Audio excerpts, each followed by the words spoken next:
Give me 1 second. Toes were showing. Sometimes all right. Ready? You ready to go live? Go live. Okay, hello everybody. How are you? Anything new in your lives? Well, this is our second official press conference, as we had determined previously. And a lot has happened in the past week, more that's happened in the country in the past month, I think. I'm sure you all have a lot of questions, especially around the GoFundMe and alternatives for funding that have occurred. There's quite a bit of updates with that. I guess what we'll say first is, obviously, we know GoFundMe has pulled the funding and has been put under some very serious pressure. And as a result, they've just decided they're going to refund everybody who donated to the campaign. All 170,000 people are going to be getting donations. So getting their donations refunded to them. In the first day that we set up the alternative on Give, Send, Go to replace GoFundMe, it hit $1.5 million in the first day. Sorry, under 24 hours. I think it's closer to $2 million now. We've also had a lot of people in the Bitcoin community, which is new to a lot of you here. And the latest note I just got on a multi-sig wallet, which it's not really all that important. There's $300,000 just in that account in Bitcoin alone, as well as many other alternative wallets that people have just created a wallet, posted online, say throw your money here and we're going to give it to the Freedom Convoy. So a lot of people have been very concerned over the censorship, but I think we have it under control.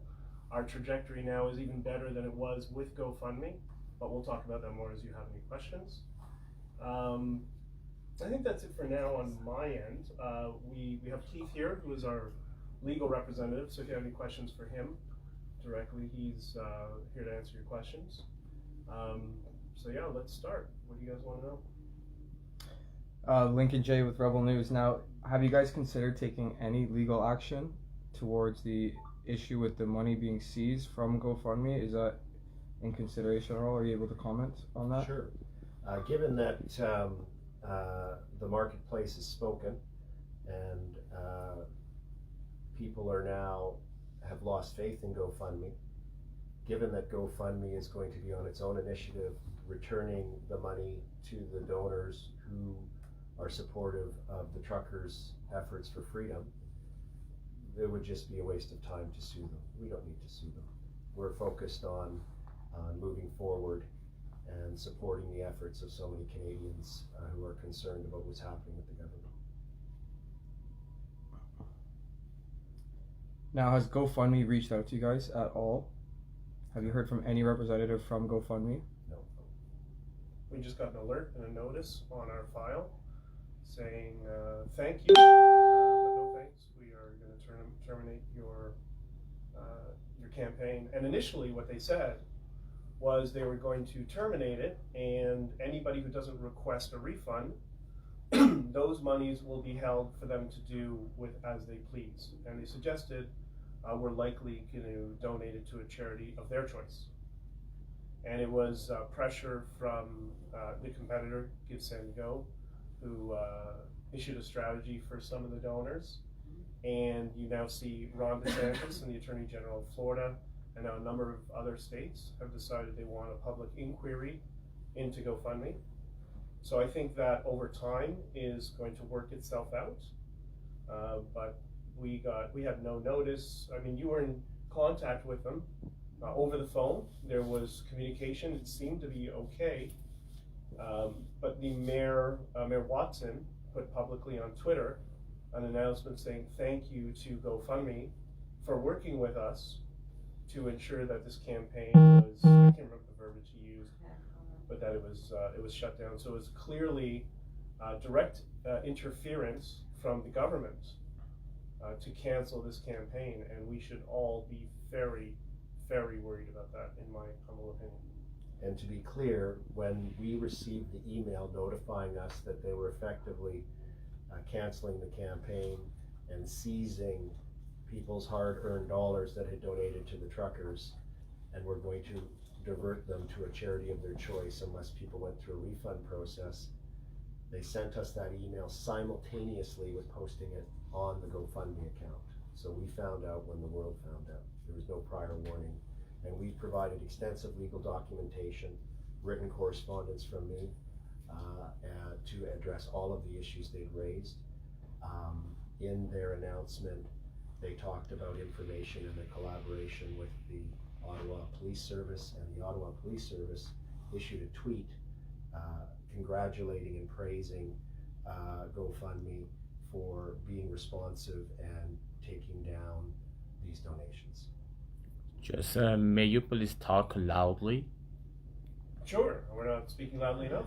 No. So the Ottawa Police released, I believe, a statement stating that they were going to be arresting anybody that's bringing supplies to the truckers, right? Has anyone from the Ottawa Police reached out to you guys and gave you guys any details on that? Have you heard any word about that happening as of yet? Not as far as I know. Chris has been in contact with them, but he's not here, unfortunately, so I can't. Yeah, the folks that run the Operation Center are aware of it. It's going to be acted upon this evening. We're going to try and stay within the law, but they're also going to challenge it to see if this is even legal. Can the police chief or the mayor actually order that sort of thing? And just by way of context, a bit of background, it's worth noting that with the Prime Minister having essentially disappeared from the scene, Mayor Watson has been effectively left in charge of the operation. His strategy, as far as we can assess, is to starve out the convoy in every way possible, i.e. money, fuel, food, medicine, that sort of stuff. And to us, this is just one more little incremental step in a battle which he's been losing. And something interesting, we had an event this morning at the stage, at the main stage area. And when I had to go up there, since I just did this, because Mayor Watson doesn't believe in salting his sidewalks, the police stopped us 3 blocks away from the stage, and despite us trying to talk to the police and allow us to have the shuttle drive me to the stage, the police said absolutely no. So I had a team that helped carry me to 3 blocks to the stage. But it wasn't Ottawa Police, it was OPP, which I thought very interesting. So we do have a number of police services around the area: Peel Police, Toronto Police, OPP, Ottawa. It's interesting. I just thought it was, I don't know what it means specifically.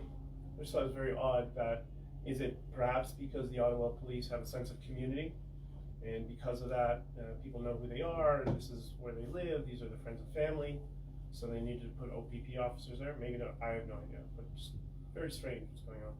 If you could just reiterate one more time, so can you just go over again, so the legal, if you guys are taking any legal action towards GoFundMe? Not at this time. Has anyone from the federal government, provincial government, anyone like that reached out to you guys? Any communication whatsoever, or? Behind the scenes, not in the governing party, but in the opposition party, we've had people make overtures and reach out to us. And we're open to talking to anybody, obviously. It hasn't materialized into any formal conversation meeting yet. It may.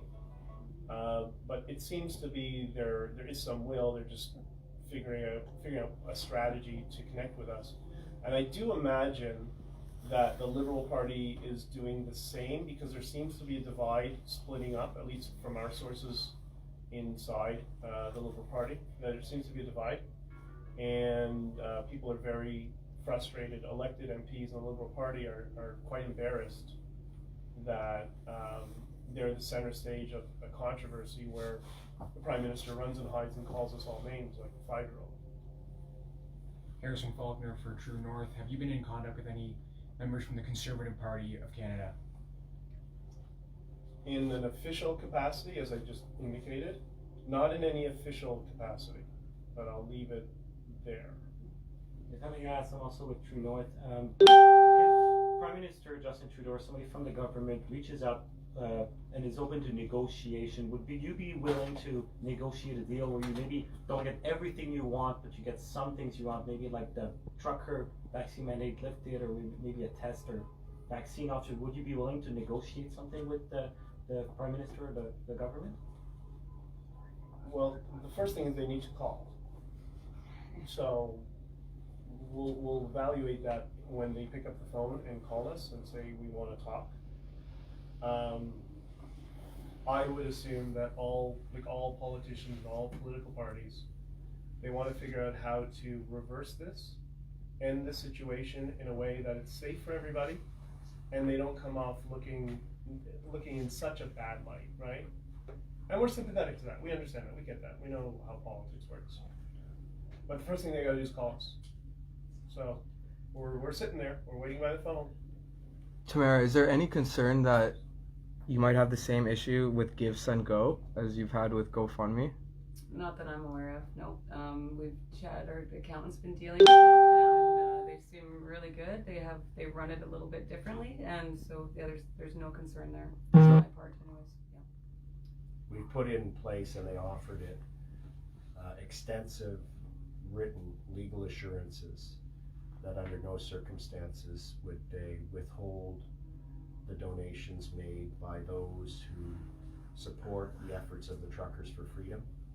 And we're very comfortable that the monies are going to flow to the truckers and in support of their efforts to cause the government to drop these restrictions on charter rights. And in addition to that, I received an email a couple of hours ago from Dave Rubin from the Rubin Report, connecting me with his executive team to build a platform on locals as well. They want to help us, them and Rebel want to help us fundraise and ensure that we don't have any issues with any sort of censorship in the future. So I'm going to be having a meeting with them tonight, and that will be an additional place where people will be able to donate for a cause. Are you able to comment on the surge and contain strategy also that the Ottawa police said that they would be implementing the other day? Because by the looks of it outside, it doesn't look like anything's changed. I think, I'm going to ask Tom to respond, but I just would leave it up to, I think a lot of this has been a lot of bluff trying to be antagonistic towards the truckers to get them angry. And everybody knows this has turned out just to be the biggest party, the most friendly atmosphere of a gathering of people in Ottawa's history. Like, it's amazing. So it's shocking, quite frankly, some of the language some of the elected officials in Ottawa have been using. I can't believe it, but that's their issue. We're here just trying to be positive, and we're just waiting for the government. Tom? I think in terms of an actual strategy, as a lifelong intelligence officer who served in a variety of environments, I would say the opposition to this point doesn't actually have a strategy. They have a sort of weak goal in that they want the streets cleared, but they have no real idea how they want to get there. Also, the CEO, the boss of the opposition, Prime Minister Trudeau, has disappeared and left them leaderless, which makes it difficult for them as well. So with specific reference to your surge and contain strategy, it's very clear that Mayor Watson wants us starved out, hence the cutting off the water, cutting off the fuel, cutting off the food, cutting off access. And they're starting to put more pressure on by handing out tickets and doing this sort of thing. They're trying to create an atmosphere of fear to scare everyone, to get them to go away. I think where their surge and contain strategy is failing is folks realize that Mayor Watson is, I mean, I don't want to be insulting, but he's a kind of a puppet for Trudeau. The two of them are tied close together. They're tangled up in the same SNC Lavalin scandals through, multi-billion-dollar problem here in Ottawa with our LRT, etc. And yeah, there just isn't a strategy. So what you're seeing is a whole series of disconnected tactics. So as somebody who's used to sort of facing opposition coming at you, you sort of look and say, okay, is this coordinated opposition where they hit you here, hit you here, hit you there, and you say, wow, I'm hurting? Or are you looking at them and going, wow, what are these guys doing? They're all over the place. They don't have a strategy. And I think that's where we're at. So the surge and contain thing is a tactic. It's failing, I would assess. It's going to get people more upset, and it's going to help us. So yeah, anyway, that's my kind of immediate thoughts on that. if I may as well. Yeah, right. So, since early last week, when I got set up in the Volunteer Coordination Center, I've been in constant communication with police liaisons from the Ottawa Police, RCMP, OPP, and the PPS, the Parliamentary Protective Service. We've been completely open in sharing information about anything that could be public safety or security related. So I was surprised by the chief's most recent statement. It was strong language. I also am cautiously optimistic that it's more of a, I won't say bluff tactic, but a pressure tactic. But when I see the disconnect between what's happening on the ground from what you're hearing in the leadership level, 100%. that's a common theme in law enforcement. The top says one thing, the ground, that's not reflective of the ground level. That's my experience in the RCMP anyway. When you talk to most of these police officers on the ground, like, the rapport has been good. My relationship with the liaisons has been great. Like, it's very open and transparent, and we're trying to help each other every day make sure that this stays peaceful. Because my primary concern has always been the individual or small group bad actors that are gonna try and bring, tarnish the reputation of what we're trying to accomplish here. And they know that. The police all know that. They all know that this group, like at the ground level, they all know that this group is here for everybody. And I make a point of saying that to other police officers when I see them. It's like, just so you know, in my mind and in my heart, we're doing this for all of you as well. And, you know, and they speak about, I mean, the big scary term that I've heard that most people are kind of getting into a panic about is labeling us as terrorists, and we're holding this city hostage. And that's, to me, that's laughable. Like, the last 8 years of my career,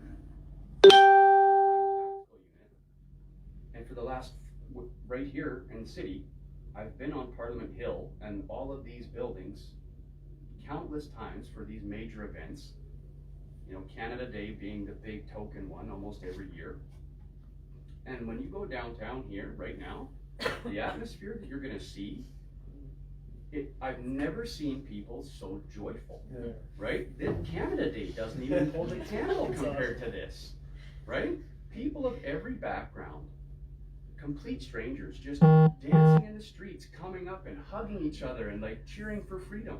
That's what this, families with kids, terrorists, there's bouncy castles out there. People walking around with their families, kids in tow, and every time I see them, are you having fun? Yeah, right? Like, Just, can I follow up with the terrorist thing? Just by way of background, I'm ex-military intelligence. I also worked for the RCMP for 6 years in national security, the Integrated National Security Enforcement Team. I'm one of the few court experts in the country on terrorism. And I'm a declared court expert both in criminal court, which is to say Ontario Superior Court, as well as federal court. And I've testified both on behalf of the RCMP against an Al-Qaeda inspired terrorist plot that was operating partly out of Ottawa. And just for the Islamophobes out there, I've also testified a couple of times in court on behalf of Muslims who have been wrongly accused of being terrorists when in fact they were guilty of DWI, driving while Islamic. So, if we smell a terrorist, if we see the hint of a terrorist, if I see two words together, which to me connect towards political violence, the first call we have is to the Integrated National Security Enforcement Team of the RCMP. Second call goes to the Ottawa Police Intelligence Section. So we have got no information, nowhere, nothing of anybody operating within our ranks or even around us who has the intention to carry out an act of political violence by terrorism. well, and on that note, I actually know the officer in charge of the Integrated National Security Enforcement Team here in Ottawa. We have a great relationship, or in the past we did anyway. I've met with him multiple times over the last roughly 4 years of my time at the team here in Ottawa. I was leading an initiative to go around to senior managers of the RCMP and different units to try and convince them that the best utilization of my team here in Ottawa, instead of spending a majority of our time doing protective operations, was to become a designated national counter-terrorist hostage rescue team. So when I hear those comments about we're taking the city hostage and we're terrorists, like I've spent the last 4 years of my career trying to convince the RCMP to make my team what the FBI hostage rescue team is in the United States. And we had a little bit of traction with it because they actually sent me to Quantico, Virginia, and I got to train with the FBI hostage rescue team for a week.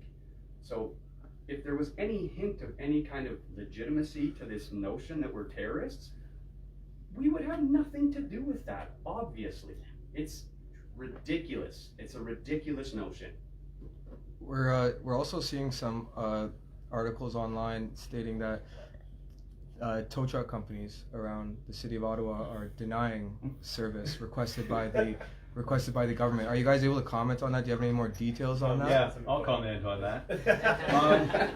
The short answer is tow truck companies right across the country in Alberta, Ontario, whatever, have either politely refused requests from the government to assist, or not so quite politely refused requests for assistance.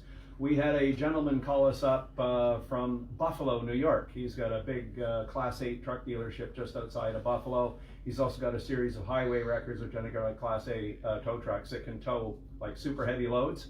And he gets a phone call in his office, and it's, "Hi, it's the federal government calling. You guys have highway tractors that, highway tow trucks?" And he said, "Yeah, I do.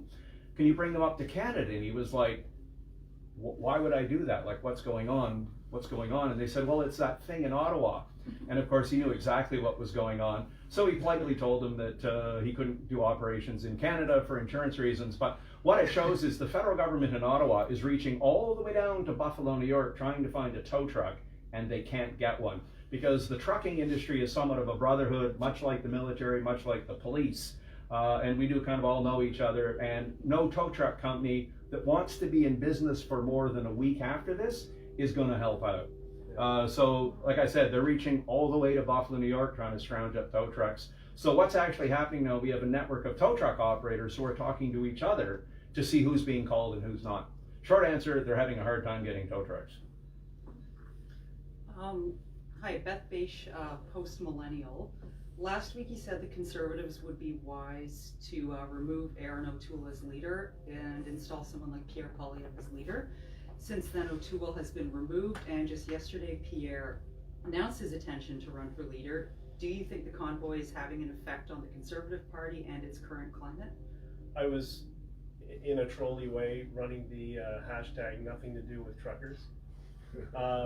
Because there were people putting out in the, we'll call it the legacy media, saying that, policy officials are looking at change, but it has nothing to do with truckers. No. Is it exclusively us? I think the will was there, but I think we might have just pushed everything over the edge. And there are a lot of people, beyond us, on the ground that have been very upset with the direction of the Conservative Party ever since Aaron, well, not even Andrew Scheer as well was a problem. And this has been their opportunity to reverse course. And I think they realize that they need to go back to their core values. And I urge the Liberal Party to do the same thing. The Conservatives got to be conservatives, and Liberals got to be liberal. They got to abandon this cult-like practice of what they're doing with the progressive nonsense. So to answer your question, I don't think it's exclusive. We all saw the right, but we're hopeful that change is on the horizon. And have any residents of Ottawa been supportive? Because we frequently hear on mainstream media specifically the negative side of it. We were served with an injunction application on behalf of a lawyer, personal injury lawyer, representing a person in the downtown, a resident, and we had an emergency application on Saturday afternoon. The lawyer chose to send us hundreds of pages of complex legal documents within the hour before the application. The judge agreed that it would be improper for that application to proceed. It would be unfair to our side, and that matter's been rescheduled to tomorrow afternoon at 1. In preparation for responding to the injunction application, particularly because it alleges an inappropriate level of impact to the residents in the downtown. We have had, at last report I received, which was early this morning, we've had over 110 residents of this community that have come forward and wanted to swear and have sworn affidavits to be used in the court proceeding to demonstrate and express their views that how well behaved the truckers have been, how they've been shoveling the sidewalks, how it's a festive environment, and how important it is to them that the truckers are here to show concern about the loss of freedoms and efforts to get them back. So it's been overwhelming that these people are usually reluctant to come forward and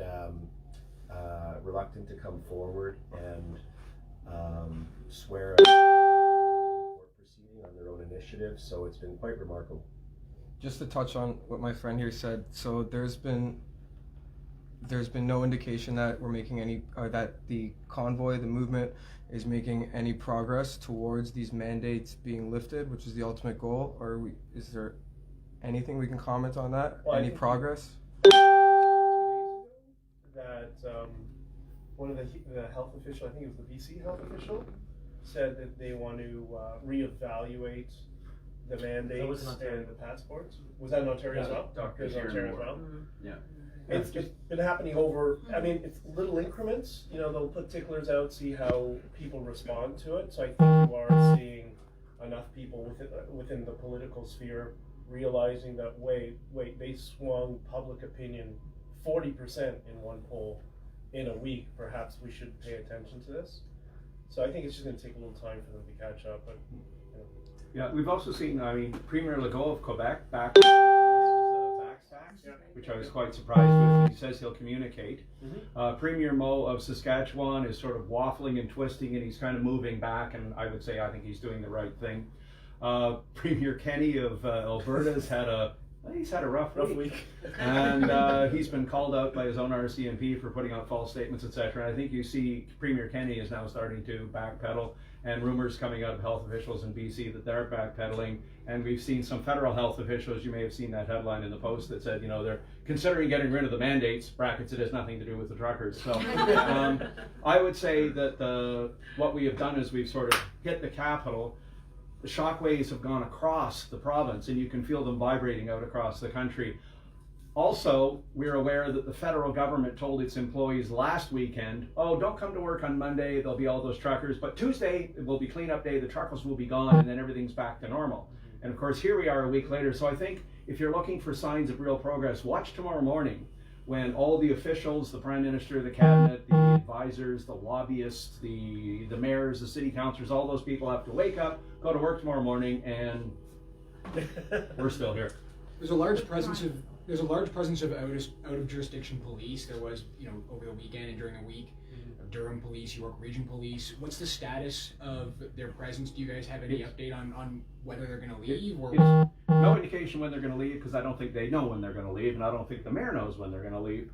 We've been having fun putting out pictures of gangs of police standing there, and I feel bad for them. You see like 12 guys from Durham Regional, they're all standing there kind of, you know, looking around talking, and then they walk down the end of the block, and then they talk some more. And we put out multiple pictures of these guys standing there. So the city of Ottawa is complaining about the extraordinary cost of the policing. It's like, well, you've got hundreds of guys standing there doing nothing because there's nothing going on.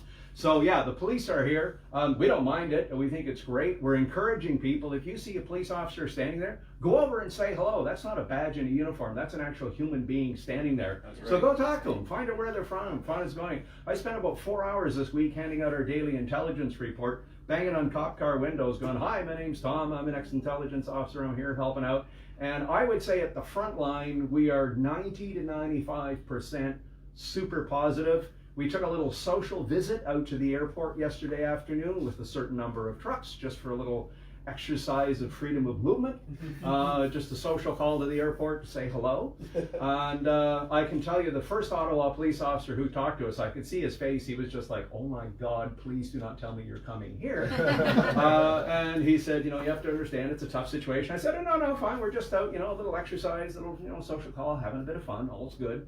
And then, you know, we got 3 more cop cars following us up to the airport. But even though that guy was under a huge amount of pressure and he's getting heat from his bosses, like, what the heck are those guys doing at the airport? Super polite, super professional, no problem. So say hello to a cop. Go to the Adopt the Trucker site, Yeah. help out there. If you see a cop on the street, go say hello, help out there.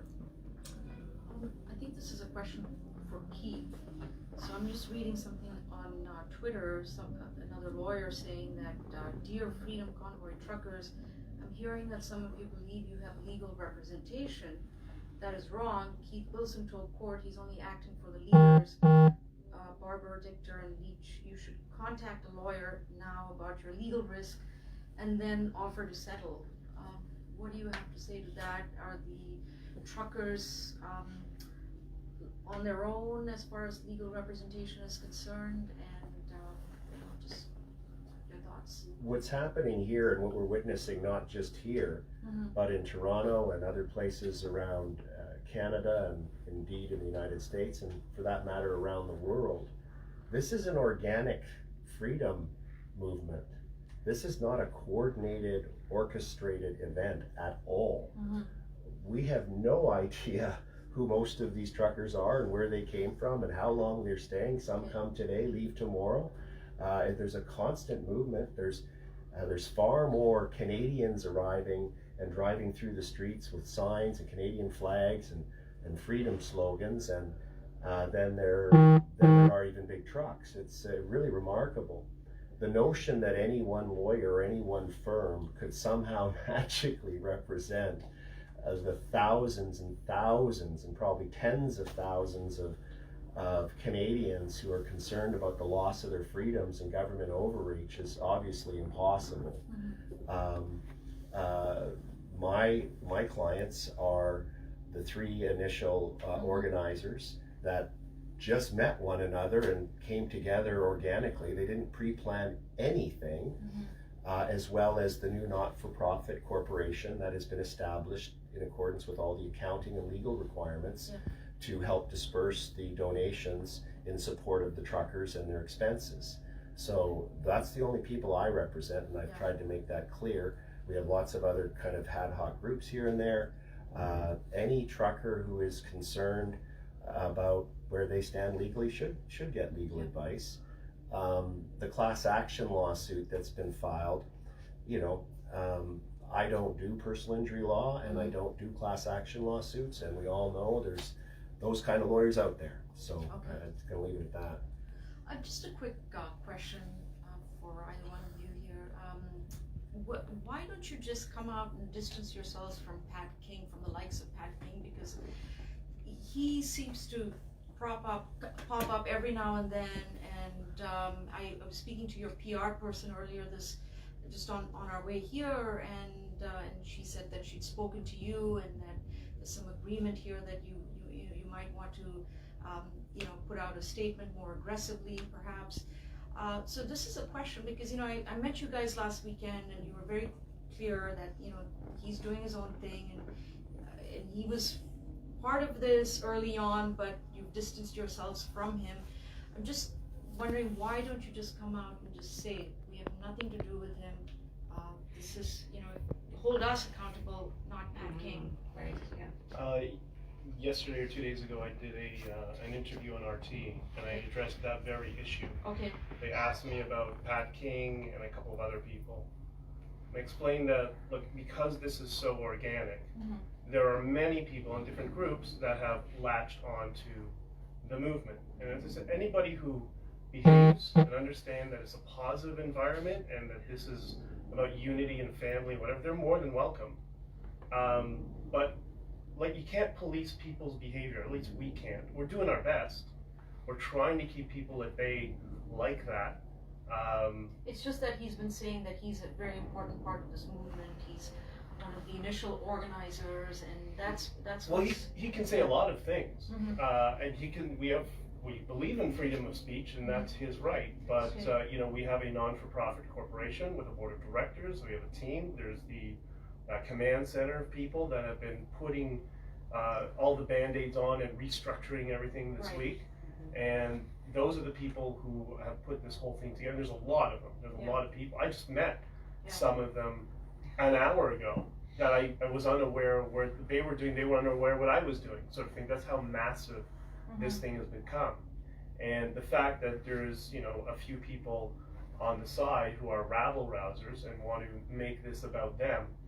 And when we do it, we issued a statement at the very beginning about this individual who I've never met. Okay. And I mean, we're doing our best to explain that that's not representative of our convoy. And I think, what was it, the third or fourth day when you left? We had a conversation, and I said, just send him home. Yeah. And they tried. Okay. And he agreed. He said he was going to go home. And then he got in his truck and continued. Okay. So that's what we're dealing with. And I can confirm that the legal lawsuit relating to the injunction was framed as though Pat King is part of the Freedom Convoy. And I confirmed in writing to the personal injury lawyer, and I made representations directly to the court to confirm that Pat King, that these folks and the Freedom Convoy have no affiliation with Mr. King whatsoever. And as has been pointed out, we do have freedom of speech. We have many people in many forums claiming to be spokespeople and representatives. These are the spokespeople and representatives. Yeah, well, that's one of the problems. I mean, some response feedback I'm getting from people who are here protesting and support you guys. They're struck by the fact that there isn't very clear communication coming from the organizers, you know, so I didn't even know you had a PR person till today, and so some of what I've been hearing is that, you know, you should have a very clear message and frequent interactions, whether, you know, I know you don't trust the media, but, you know, just you tweet about it or put out a video and just make it very clear where you're coming from. And so this is coming from your own supporters. You know, they're saying that the communication has to be very clear. Just one thing we are doing is putting out a daily intelligence report, as well as individual warnings on a specific event or a specific or something like that. Where is this if one way to track it down, an easy way to find it would be to go to Twitter @TomTsek, @TOMTSEC. That's me, that's my Twitter account. Every time we create a new special report, I put it on there, and it's got a Google Drive link. So when you hit the Google Drive link, you will find not only the report I'm talking about, but all of the other intelligence reports and special warning reports that are there. And we're sending those out. We've started the last few days, they're getting out to the truckers, and now we're going to start getting them out to the media. So if you're curious about issues, events, what our views are, special events, that kind of stuff. So over the next couple of days, we're going to have one special report out on Chief Stoley, which will point out a bit of his background and how we feel about what he's doing good and perhaps not so good. We're going to have, weirdly enough, a report on spirituality. We have discovered that within the ranks of the people supporting us, there is a huge craving, a huge desire to see some sort of moral compass back in government again. The government has driven faith out of society, which is perhaps it's right, I don't know. But what we're seeing is people are longing for some sort of moral compass, some sort of set of values, some sort of virtue in government, because government right now is seen as, you know, unaccountable, irresponsible. Yeah, people just don't trust it anymore. So there's this awakening moving through the movement as well, which is quite startling. So we'll have something out on that. We're going to have a couple more coming out on why Justin Trudeau refuses to negotiate with us. And our suggestion is it's a lot more to do with just mandates. It's to do with his entire global project. But anyway, @TomTsek on Twitter, follow that Twitter account, and you'll see all our special intelligence reports coming up on a daily or twice a day basis. Well, that's an interesting thing that you just said, that this is not just about the mandates. And I'm speaking to a few truckers, and everyone has their own view. Some are, but all of them are united in opposing the mandates. A few feel that they're not going to go anywhere till Justin Trudeau resigns. And I've tried to engage with them, and I've said, look, we're a democracy here. We have to follow the rule of law. There's a democratic process in place. We have elections, etc., etc. But you know, I've encountered this more than a few times, where they say that they're not going to go anywhere till Justin Trudeau resigns. And what is your take on that? I mean, I know last weekend you said that it is all about the mandates. You just want all mandates dropped. Is that still the case? Yeah, that's still the case. I mean, you're going to find I have friends in trucking who are the same way, right? Yeah, they would love Justin Trudeau to resign, but when they see now, this is why Candace taking over leadership of the Conservative Party, and now Pierre deciding he's going to run kind of gives them hope. Mhm. I don't think it's all that difficult to sell, I know to my friends that, yeah, we want him to resign, but we got to be practical. We Right. got what we want, Mhm. and the next thing is the upcoming election. And given what's happened here, I don't know how Trudeau remains in office, really. And I think most people realize that.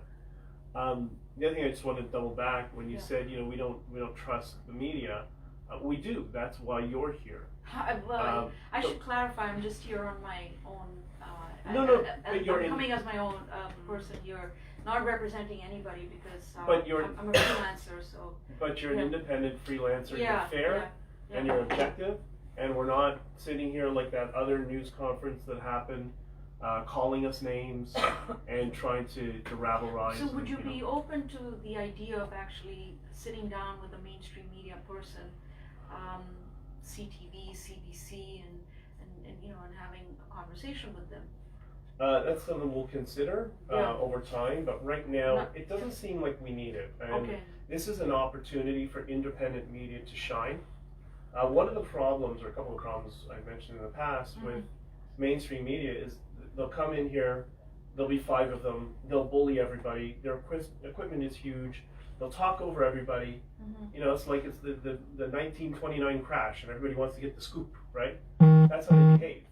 Whereas, look at this, we're calm, there's no time constraints, we're respecting everybody. That's just not an environment that I think is conducive to what we want. And then we know, their primary tactic is lie by omission. So we're going to sit and do an interview with them, but we know it's going to be deceptively edited. So what's the point? And then at the same time, they're going to have nowhere near the amount of reach in terms of views than you guys will, right? Because the nature of media has changed, and I think this particular event is a pivotal moment for global media, where independent media starts to go on that journey to usurp all corporate media, and I think that's why they're behaving so maliciously towards us. Well, one interesting comment a lot of comments I've been getting from American journalists, many of them are actually Canadian. They pointed something very interesting to me. Why is there no eyewitness coverage of this movement? What is going on? All I keep hearing are these are a bunch of white supremacists, but then I see these videos of people dancing and singing, and and there are these placards of love and unity and peace. What is going on? And these are journalists, New York Times, NBC News. They're perplexed why mainstream media here hasn't. That's an excellent question. And actually, a relative of mine from Edmonton texted me yesterday, and she was very concerned. How's everything going? Are you okay down there? And I'm like, we're great. Like, this is like Canada Day on steroids here, right? So, but what they're seeing back home and what they're hearing from the mainstream media is very disappointing. I mean, we're out there, I'm hugging babies, and little children are giving me cards, thank you cards, right? A lady today gave me a bag of socks to give out to the truckers, and she had a picture on it that they had done, and a quote from her 10-year-old son thanking the truckers. This is what's happening out there for real. We're not here causing problems. Our people are not being aggressive.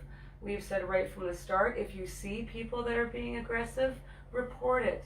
Get their license plate. Contact us and let us report it, because that's not us and that's not who we are. And we've never come here with an agenda to be violent or aggressive or threatening. We come here with a simple message. Let's end the mandates. Let's get our people all back to work. Let people open up their businesses. Let children have birthday parties. I ran into some kids in the elevator, and they were talking about the swimming pool, and the swimming pool is empty. Like, these are our children that are begging for us to help save their futures, right? They're the ones holding up the signs. Thank you, truckers, for saving our freedoms. This is what it's all about. And then you have the mainstream media upsetting my family, who thinks I'm in danger, right? But you guys have been down there and you see what's going on. This is about love, this is about unity, and it's about coming together. And this is what we're seeing on the ground. Sorry, I don't want to monopolize your time here with all these questions, but, I've been, partly overseas, I've been in this country for more than 20 years, and I've seen it change quite a bit. I'm really struck by the fact that, and I'm wondering if any one of you can answer this, I've seen elected officials threaten the protesters and say, we're going to identify you and take away your government aid, we'll come after you, we'll take away this money that you've raised. What's happened to Canada? Why are some officials here sounding like tin pot dictatorships? What dictators? What has happened? I'm trying to figure this out. But also, what you've noticed is, we set up a soup kitchen. We've been cleaning up the streets. Right. Working with the homeless. I've seen that. Yeah. Not one Ottawa politician has been down there helping. And so they go on their little Zoom calls and call everybody names while we're out there working with the homeless because they've been negligent in their duties. Well, I know this homeless guy on my street, and I'm surrounded by 5-6 different shelters. Mm-hmm. And I was walking home at 1 a.m. last night, and he said, I hope the truckers never go away. Part of the mayor's strategy is to starve us out. You'll notice like the malls are closed, all the small businesses are closed, and it's an absolute sin because after 2 years of abuse from the government, lockdowns, shutdowns, you can only walk one way in the grocery aisle and all that stuff. All of a sudden now Ottawa is flooded with people, it's just overflowing on the weekend. All of these small businesses could be cashing in like crazy, making huge amounts of money, but because we're suffering from collective punishment being directed by Mayor Watson, they too must suffer. And as you know, now they've tried closing part of the Redo Center subway access, the thing, and that's where the homeless guys were hanging out. And now they've, kicked them out of there. So yeah, we're seeing people talk about, the homeless are suffering, this and that. It's like, well, we're out there, we're feeding and we're doing stuff for them.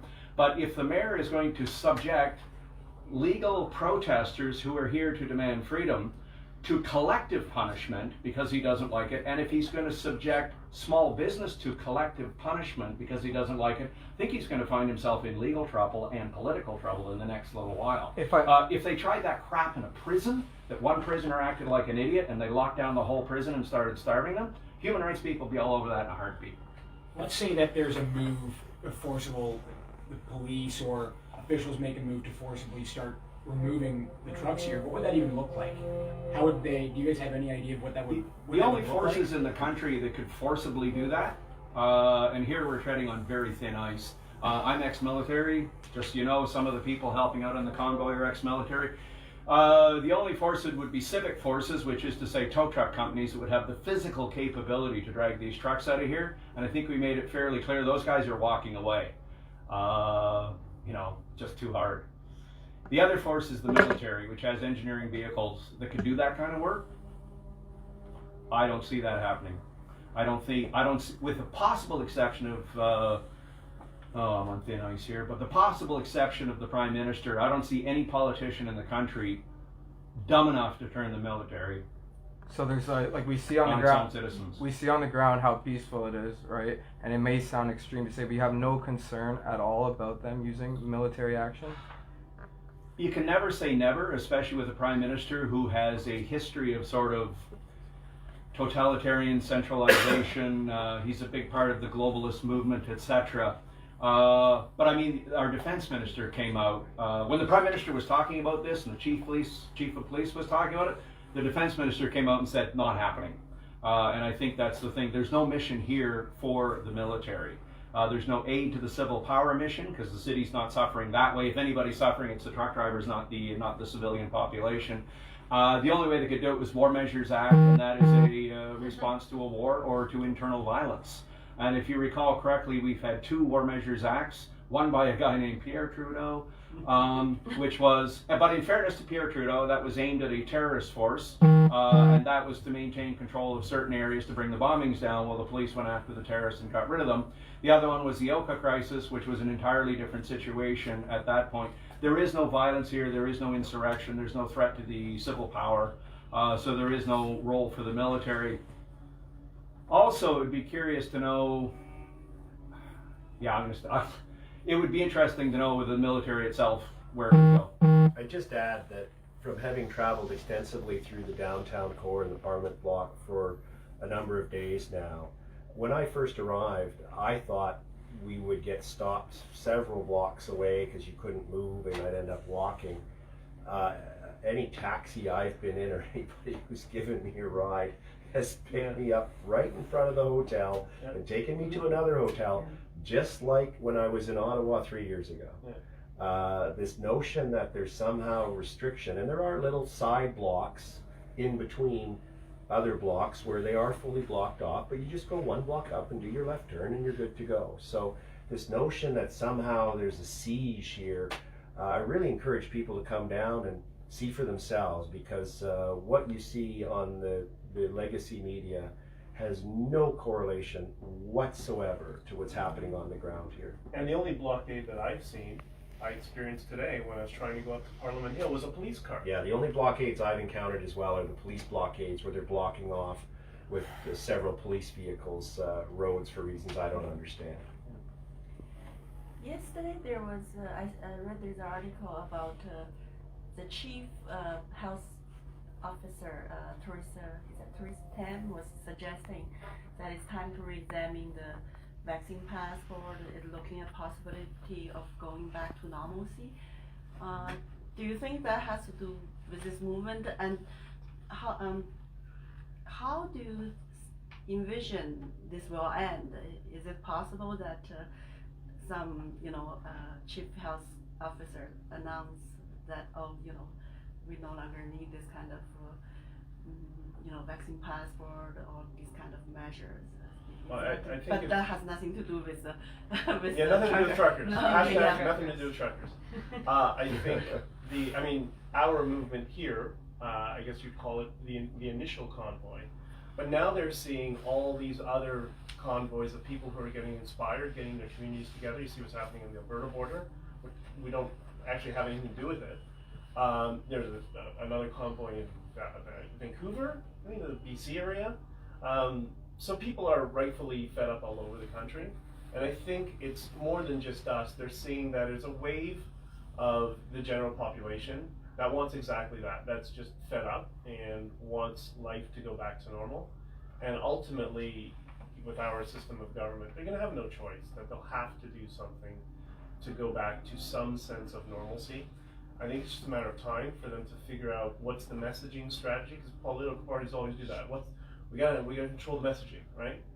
But once they figure out the messaging that works for them, and they know that if they just meet the basic requirements of all of these truckers who don't want the passports and the mandates, it's the easiest, shot to score on the net. It's simple for them, and I think they'll do that. It's just a matter of time. We've seen throughout this pandemic, it's almost like a cycle. There's reopenings, and every time there's a new variant, we see lots of harsh restrictions return. If you do get what you want, and the mandates are dropping your leave, and the government decides to reimpose these mandates because of a new variant, would you be willing to come back to Ottawa to pressure them again?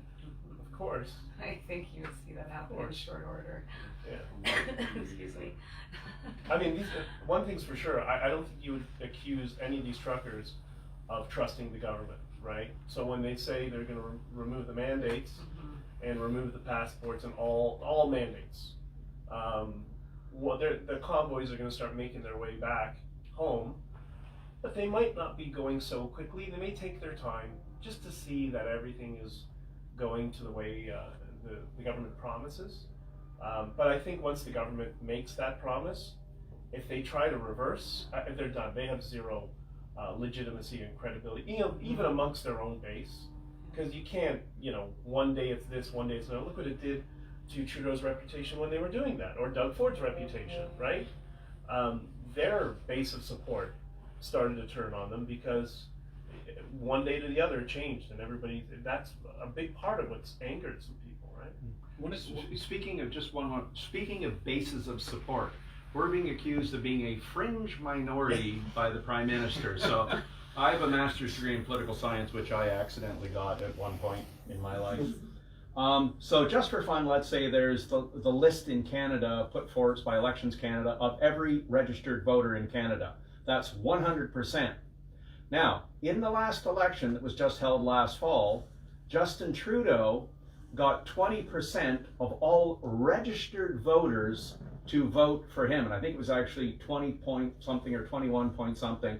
But it was 20% of all registered voters voted for Justin Trudeau. The other 80% either didn't vote at all or didn't vote for Justin Trudeau. So to be perfectly clear, the fringe minority is the Liberal Party of Canada that speaks on behalf of its 20% mandate. The other 80% of the country isn't represented by the voice of Mr. Trudeau. He is the fringe minority. The rest of us are the majority. Do you have a message for any citizens in Ottawa that are currently upset with the current situation, with the noise, the honking? There seems to be a lot of mainstream media outlets reporting on that. They're saying that citizens in Ottawa are upset. Do you have a message for those people? I personally haven't encountered them. I saw one or two videos that went viral, and it looked like somebody from the Justin Trudeau. Oh, here's another message as well. People across the country are losing their jobs, they're losing their homes, they're losing their businesses, they're losing their trucks, by the way. Right. They have suffered for the last 2 years under a series of arbitrary and capricious measures which advance and then they retreat, so everybody thinks it's time to get back into business. I know a restaurant owner here bought a whole crap load of food for one weekend. Friday, they closed the restaurants for the weekend and he loses several $1,000s worth of food. So I know there's a lot of people complaining, but let's remember most of Ottawa's government, huge number of civil servants here, they haven't missed a paycheck. They've got pay raises. Some of them have got back pay. Most of them are working from home. Some of them who can't work from home are just doing nothing and still getting paid. So yes, it's unfortunate that they feel bad about the horns. Yes, it's unfortunate they feel bad about the disruption. But the rest of the country is hurting. Can I comment on that? Yes, I understand it is annoying for some. My own children, who love hockey, told me within the last 2 days, my oldest daughter, she's a great hockey player, my son, who loves it, they both told me that they don't even want to play hockey in our hometown anymore because of how isolated and alienated they feel because of the position that we have taken on this issue. So the people dealing with the honking, they're not the only ones that are dealing with the impact of all of these mandates. Would you say that, to put it concisely, the objective is just restoring the Canadian Charter of Rights and Freedoms for all Canadians? And then a follow-up to that is, if that gets met, if that objective is met, just your thoughts on how do we keep them accountable to continuing to honor that? Are there any fail-safes that we should have had that we didn't have that can be suggested to make sure, and my feeling is one of them, we all, as Canadians, every citizen has to be familiar with the Canadian Charter of Rights and Freedoms and what the sections are. It's my little cousin can understand it and read it. So we should probably all be familiar. So is that the objective? And is there anything, just thoughts, ideas of how we can hold our politicians accountable for actually honoring that commitment if it's made and we can all go home and get back to work? Good question, difficult to answer. What we're hoping, we've discussed this privately, is that there will be momentum from here. People have felt, we all know this, people have felt very demoralized for the past several years. We've all been called names because we want freedom, we don't want identity politics, we don't want division, therefore we are racist. That's what we've been dealing with. And just before this news conference, we're getting all these thousands of messages. Got a message from a woman who's a single mother, 2 kids, and she said for the past 2 years, she just didn't want to live anymore. She was suffering depression, and her children were depressed, and she was done. And she saw this, and she said, "You've given me hope in my life." And she came to Ottawa. She's not from Ottawa, and she brought her children, and her little voice says, "Mommy, the truckers are going to free us, and we're going to have our lives back." We have heard that thousands of times, and it's really difficult, but it's amazing. Yeah, I've done a lot of work with social unrest movements, G7, G8, G20, some of the Americas, President Bush visits, that sort of thing. I was also a security and operational risk manager for a G10 central bank, and we did a lot of look at social unrest movements in Europe.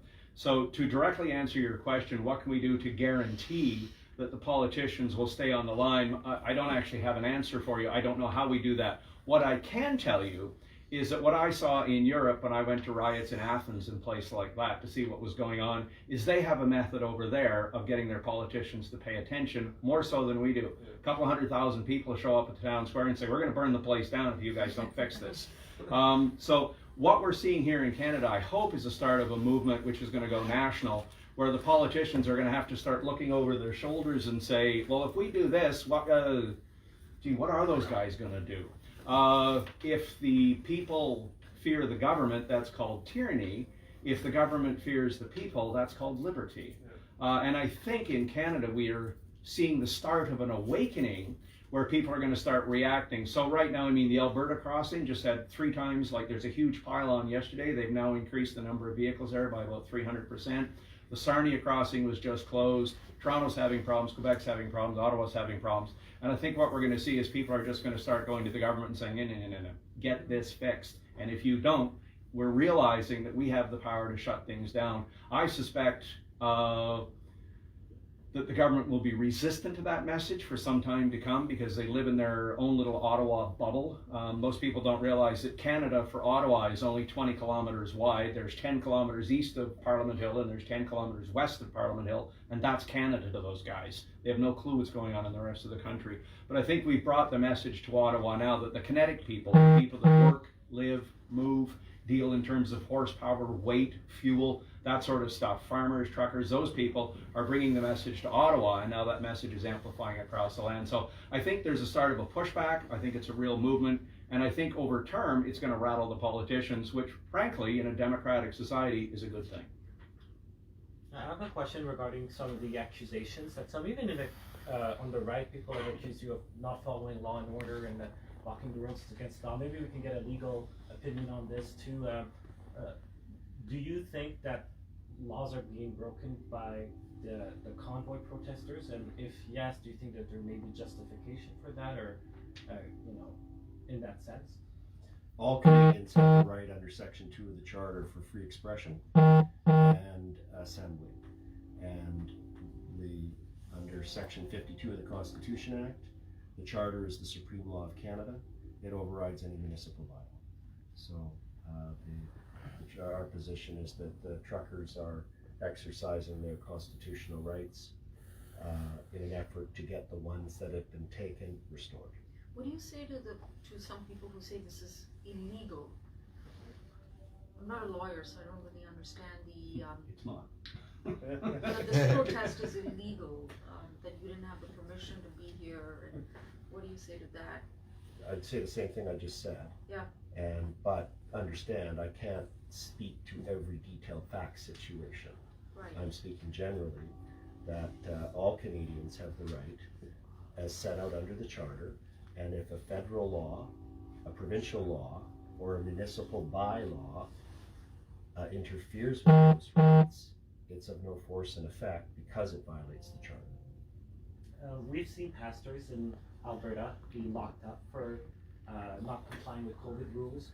Do you think that there is a way that these organizers could be locked up for their protests? And maybe to you guys, are you guys willing to go to jail, even if it's arbitrarily, to fight for your cause, to restore, your freedoms for Canadians? Yes. Yes. For me. Absolutely. This is my hill. Justin Trudeau jailing a Métis woman. And someone who used to protect him. We're in the same cell. Sorry, we're running out of time. Yeah. We got 5 more minutes, at least for Tamara. Just one more question. There's a fellow who I know. He said, "What if the Canadians allowed the truckers to come into Canada?" He said, "But the Americans won't let the truckers go into the United States without a passport. Without the shot." I can address that. Okay, good. The question is, whether based on the science related to health and the science related to the health impacts of COVID, particularly Omicron, is whether or not it's a valid interference with truckers' charter rights to require them to be vaccinated. It doesn't make it valid. It doesn't make it a valid contravention of their charter rights if some other country has a similar requirement. There's movements in the US and legal challenges that I understand are occurring where the truckers there are doing a similar challenge. And if the reasoning of the US Supreme Court was, well, Canada's doing it, that wouldn't be a valid legal proposition. It has to have merits on its own within the country. So it's frankly, and I've heard that many times too, so it's a good question to ask, but frankly, legally and constitutionally, it's a red herring. Yes, Tom, what is your role in the movement? So What is it now? A lot has changed in a week. a lot changes in a week. As one leader said, there are decades when only weeks happen, and there are weeks when decades happen.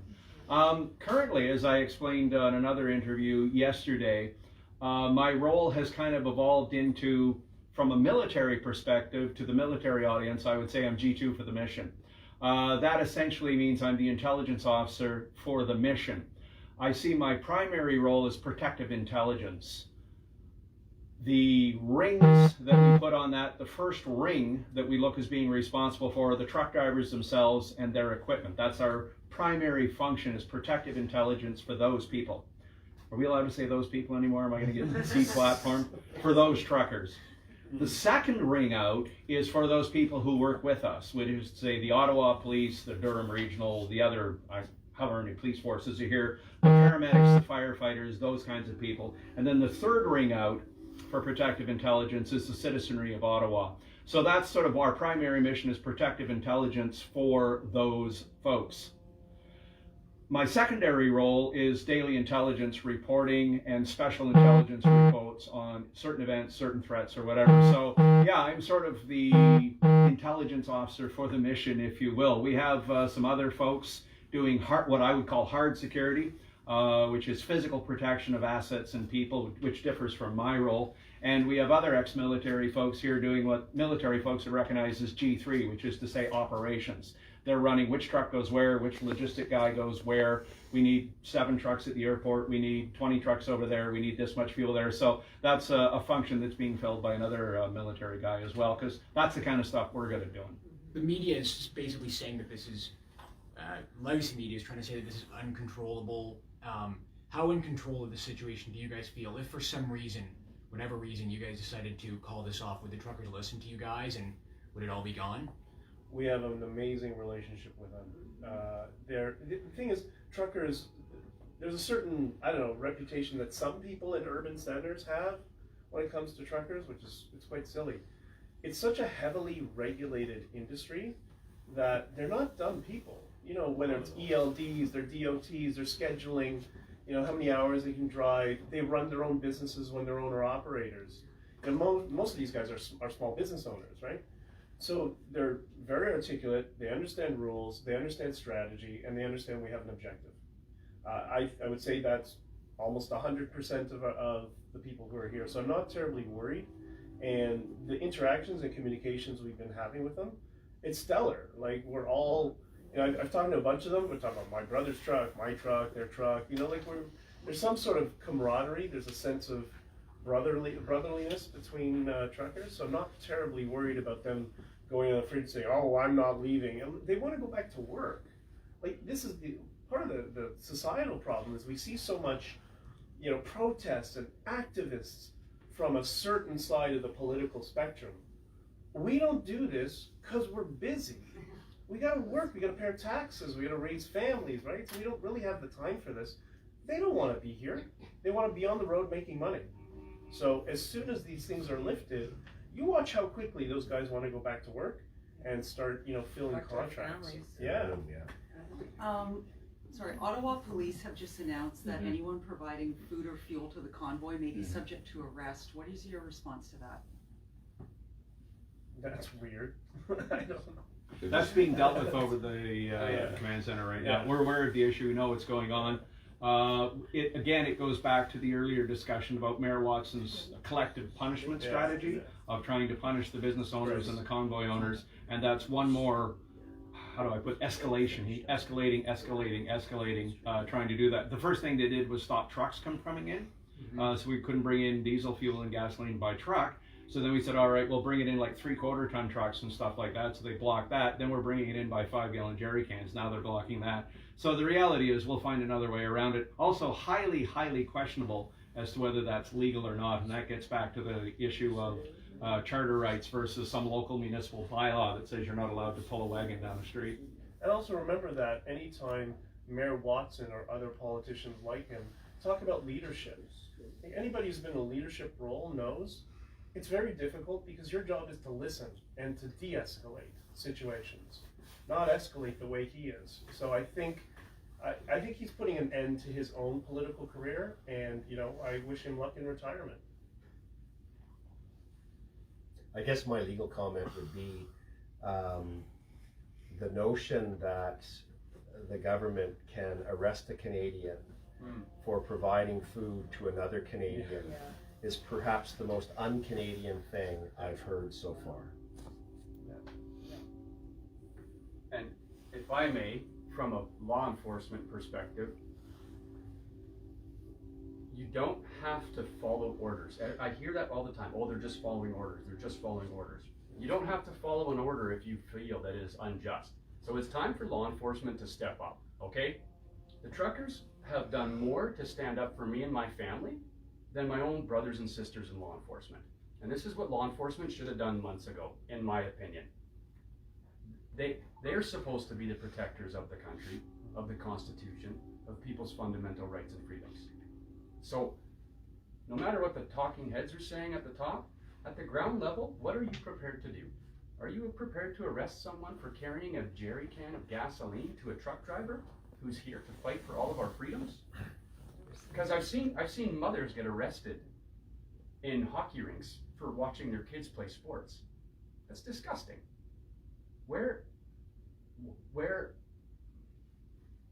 What's the line?